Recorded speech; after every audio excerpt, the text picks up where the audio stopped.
This is Dapu 7. We have a serious situation in this country in terms of food processing plants getting destroyed by fire. And you can see here just on the list I have on the screen. This is one too many to just be a coincidence. You can see here, meat processing facility taken out. A meat company taken out. Another beef plant taken out, all in different areas, from Nebraska to Alabama. You see here's one in Alabama. Tyson Poultry, hit by a fire. Fire shuts down the Hot Pocket plant in Jonesboro. Wisconsin River Meats gets hit by a fire. Fire destroys Deli Star meat plant in St. Clair. Explosion in a fire. At the potato chip plant, fire causes $100,000 in damages at a San Antonio food processing plant. It goes on and on and on. It's just what you can fit here in one image to see. There's something massive happening here. Some saying that it's an engineered collapse of all of this. We know for sure there's something big going on, and there has been. The powers that be orchestrating all of this for control. It started with the ports, the congestion on the West Coast, which we still have not received our packages we've been waiting on for 2 years. Then it shifted gears, and now we find ourselves sitting right here, where they're going back and saying that everything that's happening with China at its ports are also going to affect us here.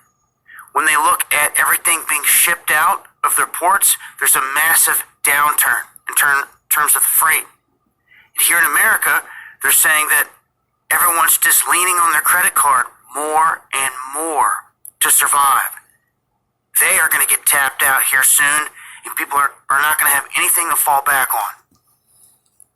I'm going to leave some links that break down exactly what the stimulus money did for people. It hurt a whole lot more people. Shalom. Giving all praises to Yahweh Ba'Hashem, Yahweh Shai.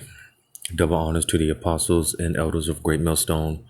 Yahweh Ba'Hashem Al Shai. Barakathum to you hopefully elect. And this is just real quick. I'm going to try to make this sweet, short, to the point. Because I'm going to get into this real quick in Psalm chapter 10. Because, as it's been told time in and time out, you see, a lot of well, I'll say some of them, because, dealing with these plagues, some of them being orchestrated by Esau Edom, which ultimately all things are in the control of Yahweh Ba'Hashem Al Shai. Esau, he is the pawn. He is a pawn for the Heavenly Father on the left hand. So, the Lord's going to use Esau to, I'm going to get this in Revelation chapter 6, verse 4 says, and there went out another horse. And, horse is symbolic for power. All right. It says, and there went out another horse that was red. Now, this red horse, going into the red Hebrew Edomites. All right. Because, Esau, he is a Hebrew, but, he's not a Hebrew Israelite. He's a Hebrew Edomite. All right. A red Hebrew Edomite at that. This is why we refer to him as a so-called white man. All right. Because, again, he's not white. His blood shows forth through his skin. He's different shades of red and pink. All right. But nevertheless, this is what this red horse is talking about. When you read in Genesis, the 25th chapter, it talks about how Esau came out red. It says, and power was given to him that sat thereon to take peace from the earth. Because you see, the thing about Esau, you see, it pretty much goes back to the order out of chaos. Again, these things have been broken down, 1,001 times. But, you can read that on the back of the dollar bill, the order out of chaos, the order out of chaos, And you see, because the scriptures also talk about how the soul, the spirit that is in Esau, Edom, all right, as a nation of people, his spirit is not right in him, because that's just how the Lord created him to be. You know, the Lord created him to be the physical representations of a Satan on the earth, just like the Lord created us, the Israelites, the so-called blacks, Hispanics, Native American Indians. He created us to be his physical representations on the earth. Well, in this, you know, in every movie, because this so-called life that we live is pretty much one big movie of the Heavenly Father. And pretty much in every movie, you have a, so to say, the protagonist and the antagonist, the good guy and the bad guy. All right. You see, in this movie of the Lord, the Israelites were set up to play the righteous, and Esau, Edom, he was set up to play the wicked. All right. So again, you know, that's his lot, that's his role, that's his purpose. All right. And again, that's just how the Lord set it up. You know, he set it up to where, you know, these people, man, he created them to be the devil. All right. So again, power was given unto him. It said that sat thereon to take peace from the earth. Because again, going back to the point about how, going back to this order added chaos, Esau has to create as much, and he has to do it in a subtle way. You know, he has to create this scenario to where things get so chaotic, so hectic, that it justifies him in bringing in his order. All right. He has to create the chaos so he can bring in, he can be justified in bringing the order. You see? And as far as these orchestrated famines, all right, because like I said, you know, in regards to some plagues, because, you know, you do have famines, pertaining to famines, you do have some famines that are orchestrated, and you have famines that are naturally, naturally created, you know. So again, you know, Esau, all right, and going into these orchestrated famines, because that's, you know, as far as all this talk with this so-called supply chain crisis and all these cargo ships, you know, being, you know, stalled on the ports and all these other things. A lot of this is being strategically set up. All right. Because again, Esau, he's going to create he has to create the situation, the scenario that it, you know, it becomes so bad, so dire that, you know, the people are going to react a certain way. And again, that's going to justify him in bringing in his order. All right. Because with this being said, man, with that being said, you know, when, and this is what all this is going to lead to ever since this so-called pandemic started, you know, it's just been like a trickle effect, like a domino effect. All right. And more, we're going to start seeing the effects of all the combinations of all these things that have been going on, from the ports and, you know, everything that's been going on, you know, because eventually one thing's going to lead to another. And as a result of all these things, you're going to see more and more empty shelves. All right. And not only that, you know, inflation, that's not going anywhere. All right. Because a lot of these struggling businesses, you know, because not only that, you have worker shortages, you know, seeing all these things, you know, these businesses, in order a lot of these businesses, in order to keep up, they have to take it out on a consumer, which comes by way of increasing prices and goods and things of that nature, you know. So we're going to feel the effects of that, you see. Just to finish this out, it said, in that they should kill one another, and there was given unto him a great sword. All right.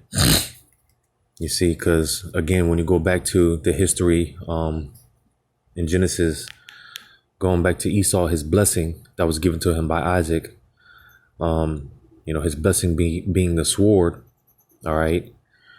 You see, and again, when it gets so chaotic out here, when it gets so bad out here, Esau, he's going to utilize that blessing. You see, he's going to put that blessing to because that's what Esau. If that's one thing he's good at, he's good at that. He's good at his blessing. With being the sword, or pretty much the modern day gun, right? So when things get so bad out here, and because like I was saying, it's going to get so chaotic out here, it's going to get so bad, man, that that's going to justify them in bringing in their martial law, lockdowns, shutdowns, and things of that nature.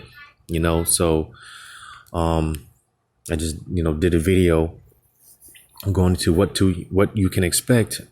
Well, the last video, this the edition of what's coming to America, going into Shanghai.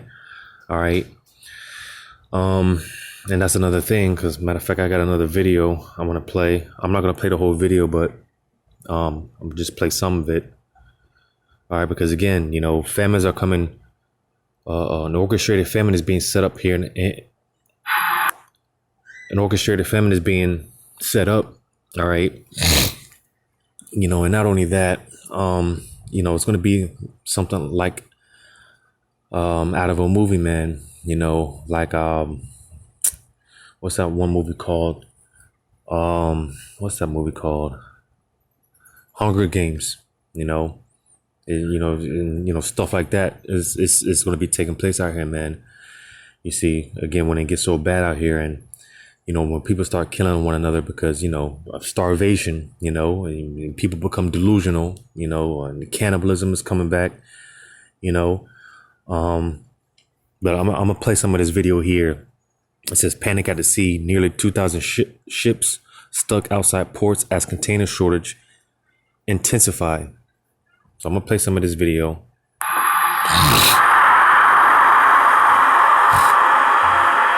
The already stressed global supply chain is all set to face a fresh wave of backlogs, congestion, and shortages as new shockwaves emerge in almost every link of the system. Conditions continue to worsen by the day as Chinese ports operate at bare minimum capacity due to virus-related restrictions imposed by the government. The disruption in the flow of goods in and out of the country is expected to reach alarming proportions and cause serious distortions in the market in the weeks ahead. The problem is particularly worrying between the US and China, the world's busiest shipping route, but the restrictions will have a cascading impact all across the globe.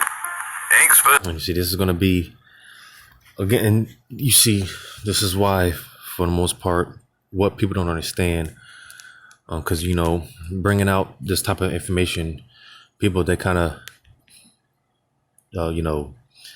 turn a shoulder to it, so to say. They kind of just disregard it because they feel that because it's not directly affecting them yet. All right.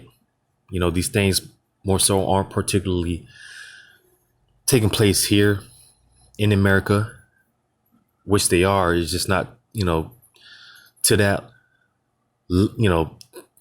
it's just not to that extent to where, like I said, people are out here killing one another and whatnot.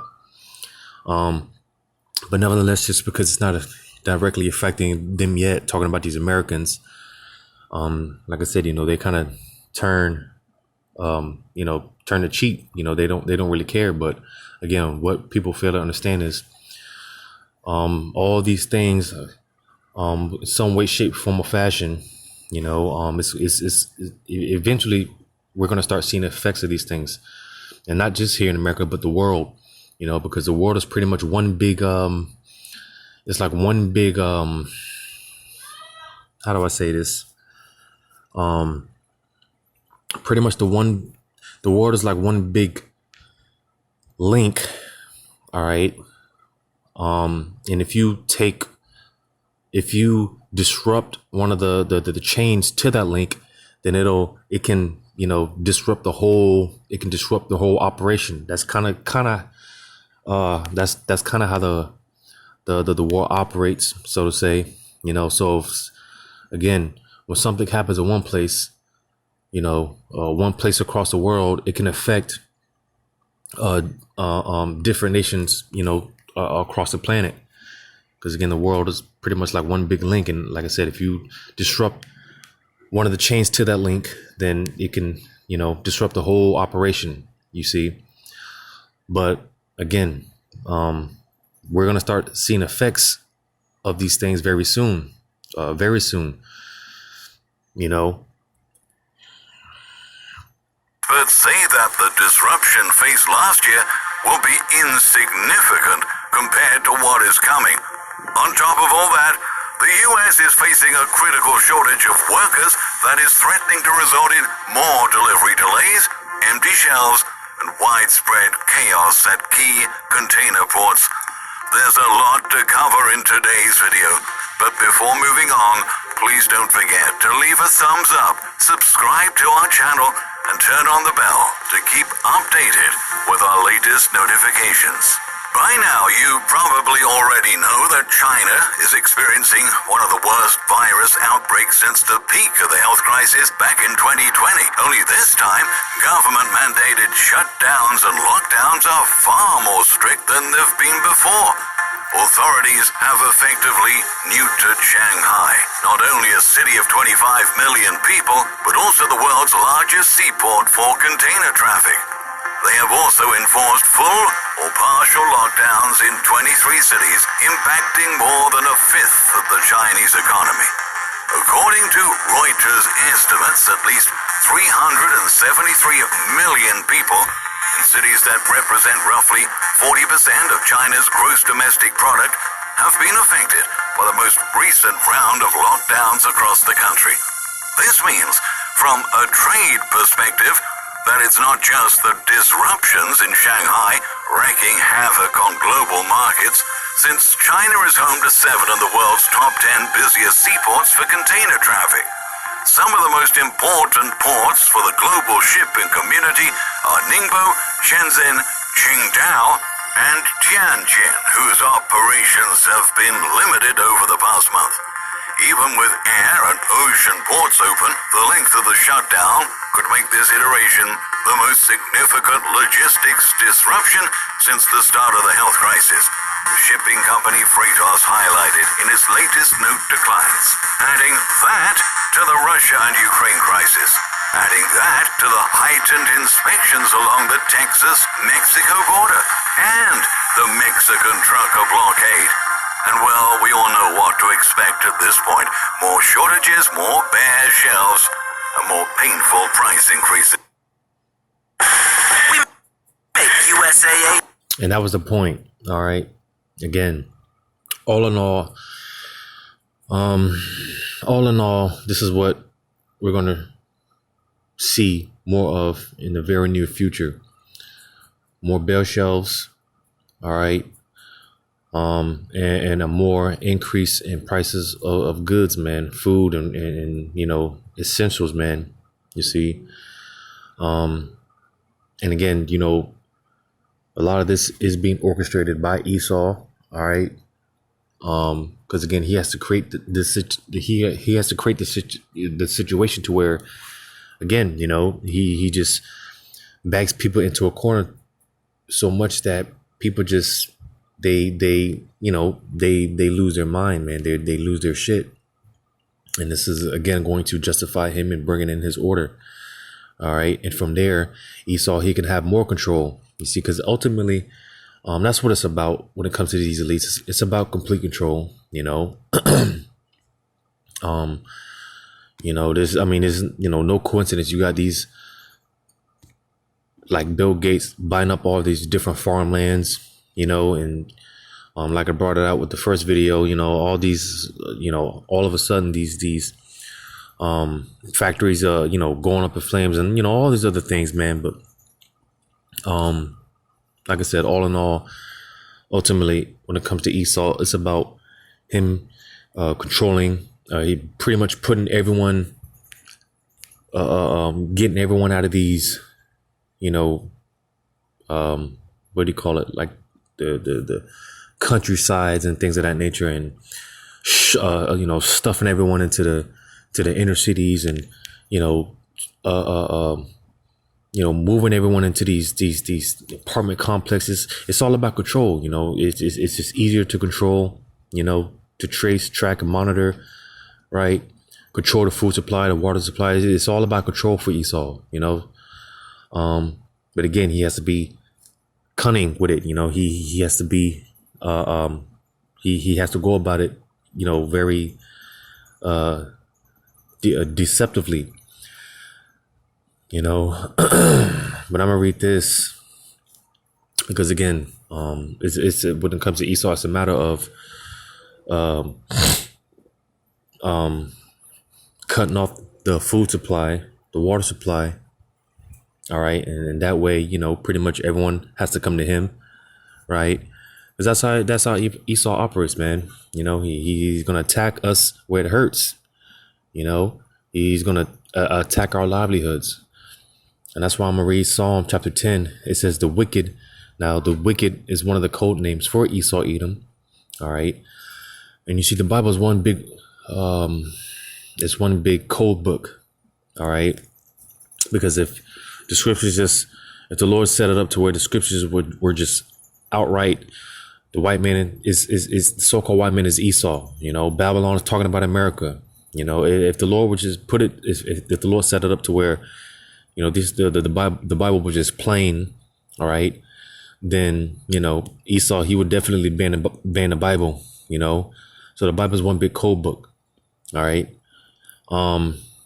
And like I said, the wicked is one of the code names, one of the identifiers of Esau, Edom. All right. You can read about that in Malachi, the 1st chapter. All right. It says the wicked in his pride doth persecute the poor, because again, he's going to attack our livelihoods. He's going to hit us where it hurts. He's going to back everyone into a corner. All right. You see, to the point where, like I said, the situation becomes so dire and people become so desperate, they lash out, man. And this is what Esau wants. You see, because again, when there's no food on the shelves and here it is, the price of everything is going up, the cost of living is going up, gas, everything's going up, but the wages are staying the same. You see, it's getting harder and harder to live, man. It's getting harder and harder to exist out here, man. You see, so like I said, man, when the shelves become more and more bare, and getting certain supplies and basic essentials, man, is getting harder and harder, and everything's becoming more and more expensive. You see, people they're gonna get desperate, and they're gonna react a certain way. You see, that's how the devil operates, man. He's gonna attack us where it hurts, attack our livelihoods, hit us where it hurts, man, back everyone to a corner. And with that being said, like I said, he's basically cutting out all the middlemen, so to say, because again, Esau, he wants the control of all the resources, right? Like I said, buying up farmlands and things of that nature, because he's trying to set it up to where everyone has to come to him. All right. And ultimately, when it comes to Esau, again, because going back to how he wants control, well, the ultimate form of him having that control is going to be in the form of that Revelation 13, 16, and 17, that charagma. All right. Because again, when there's no food, or, when there's nothing out here, you can't do anything. The only way to buy food and, the only way to do anything is you have to go to him. And not only that, you're going to have that charagma, man. This is what Esau's setting up. This is what he's setting up. But it says, let them be taken in the devices that they have imagined. You see, because pretty much, these devices, all right, those devices through his technology, that's also a part of his blessing. All right, his technology. All right. I'm gonna read that again. It said, let them be taken in the devices that they have imagined. You see, because they want to put charagmas, they want to implant everyone, every single man, woman, and child. All right. They want to implant everyone, the world. You see, and the scriptures talk about how knowledge shall be increased, right? Because the Lord, in order to fulfill prophecy, the Lord allowed them to get to a point with their technology, all right, so that they could fulfill Revelation 13, 16, 17, all right, with that charagma, all right. But hey, it's going to end up coming down on his own head, because again, with the going to those through his technology, all right, he was able, again, through the spirit and power of Yahweh Shema Shah, the Lord gave them the knowledge on creating those missiles, all right. You see, which again, through his technology, he was able to, create these so-called weapons of mass destruction, all right. And it's going to be to his own demise, all right.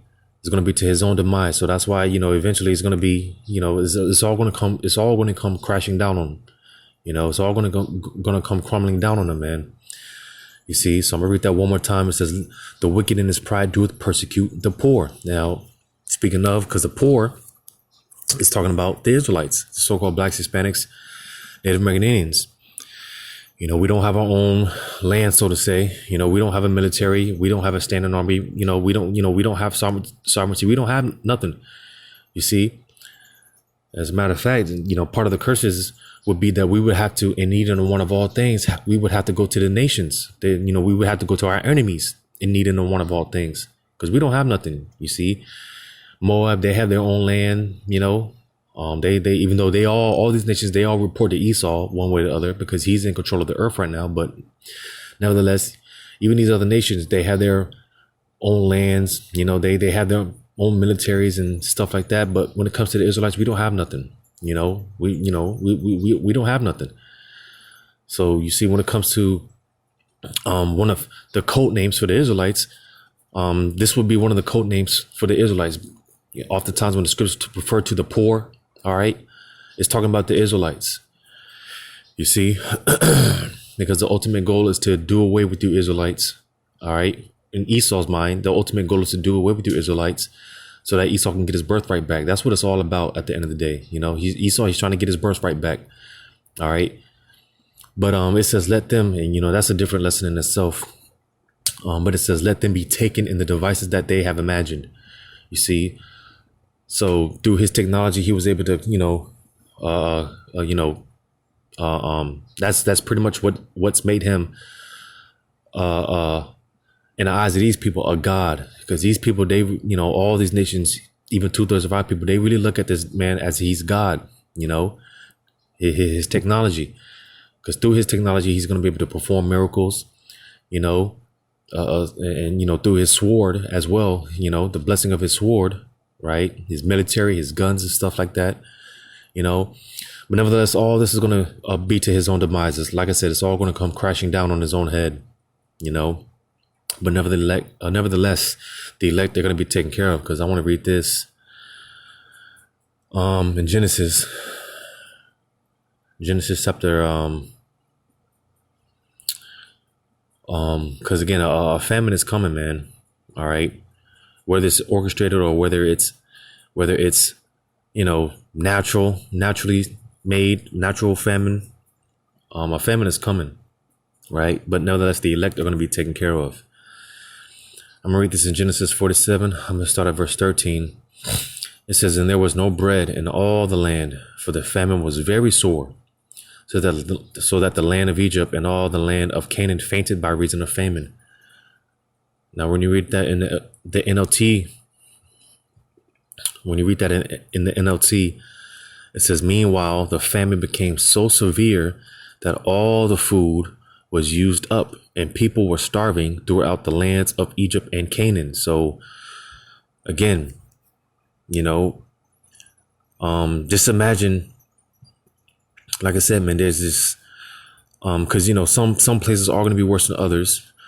All right, like I said, some places, there's not going to be any food at all, but some places are going to have, somewhat functioning, so to say, somewhat intact. All right. So but it's just a thing of, like I said before, shells being very minimum and bare, and just, everything being hyperinflated. Right. Well, again, just imagine this type of, scenario where, it becomes so bad. People are starving. Right. People are going to start killing one another, man. These people, they're going to turn on one another, And just like during this time here, I'm going to read on. It says, and Joseph gathered up all the money that was found in the land of Egypt and in the land of Canaan for the corn which they brought. And Joseph brought the money into Pharaoh's house.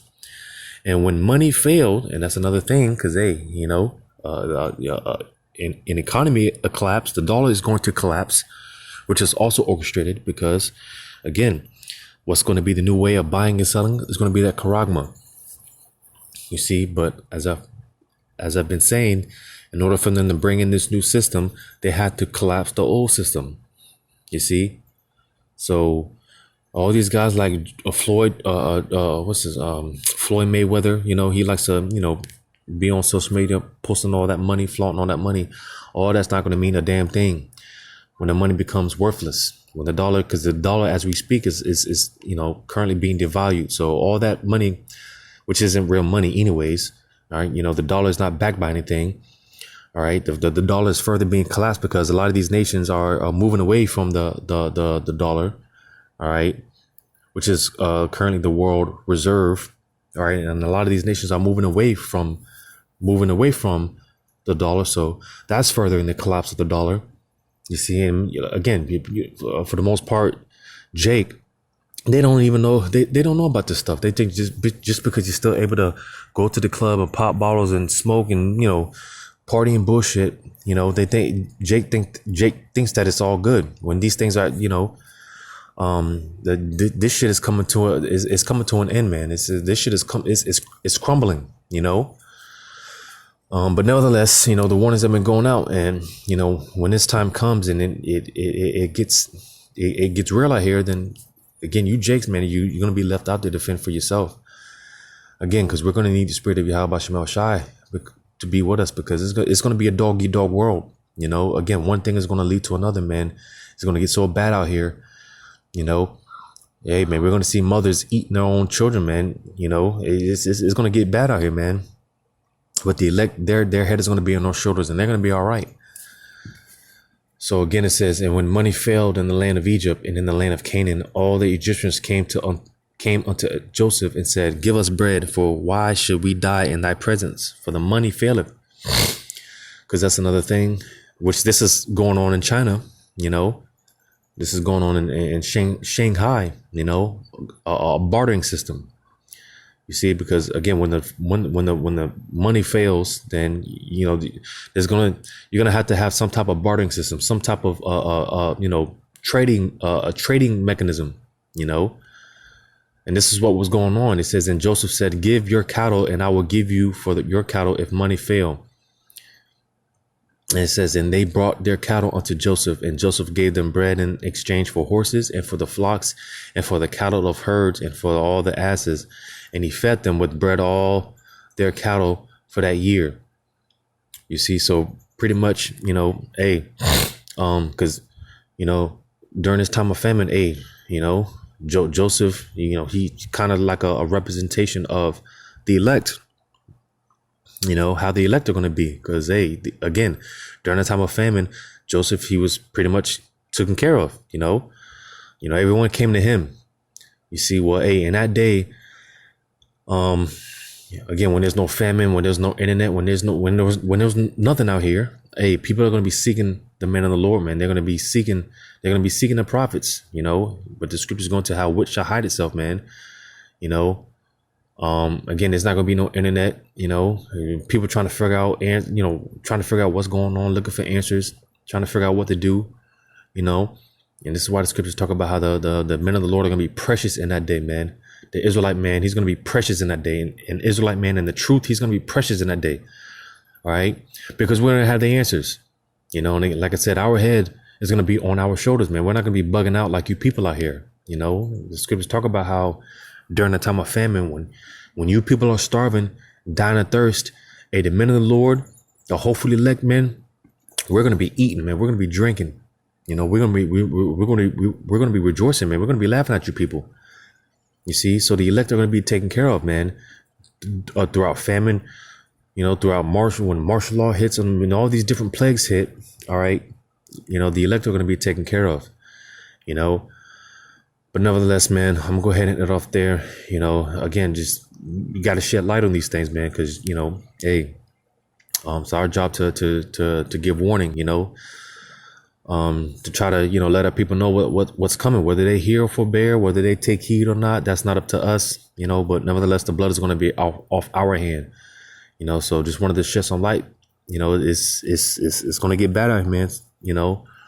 That's why we got to get our house in order, man. Get ourselves in order, repent, man, because it's going to get ugly out here, man. It's going to get nasty.